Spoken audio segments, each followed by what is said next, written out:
at the end of the day, may pagka-hopeless romantic rin ako. But I enjoy the romantic stuff too. Popular din ba? Sorry? Equally popular din yung naging dahilan ng pagiging hopelessly romantic mo. Equally. Popular the guy na... The guy, nasa medyo- showbiz din. Na nasmitten ka. Oo. Nangyari na ba? Oh, Nangyari na ba? yung kina-hopeless romantic mo. I mean, like, we're girls and we hope for that one day na may magaganon sa amin, but I'm not saying now. Just, I'm hoping one day, yeah. O si Nadine? Ako naman po, well, I think we are, lahat naman tayo hopeless romantic. Depende lang talaga sa level. Ako po kasi, na-experience ko na po lahat. Hindi naman lahat, pero most of it. Like, nasaktan na rin ako, umasa na rin akong babalikan, natakot umibig and all that. But I guess it's normal. Growing up kasi, na-experience ko po yun. Well, ang masarap kasi, masarap mangarap, like yung mga ganong klase, like romantic stuff, ganon.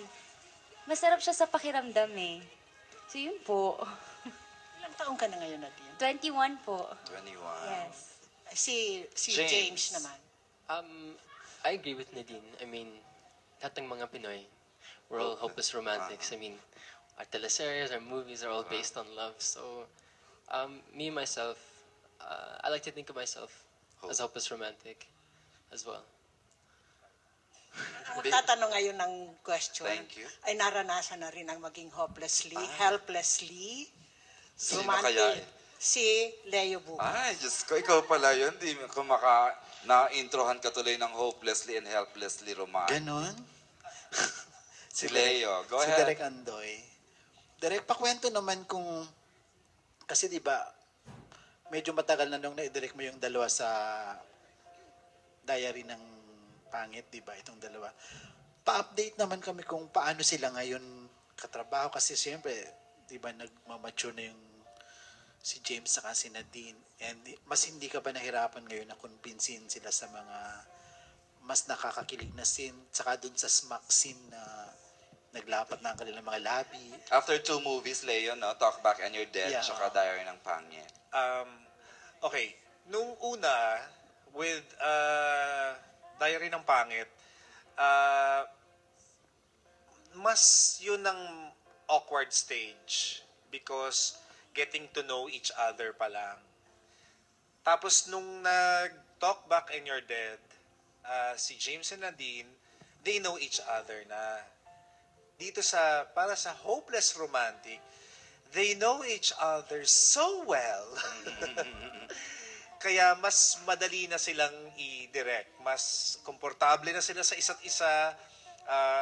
Mas malalim na yung friendship nilang dalawa. Mas open na silang dalawa. Yun. Mas nag-mature na talaga. So,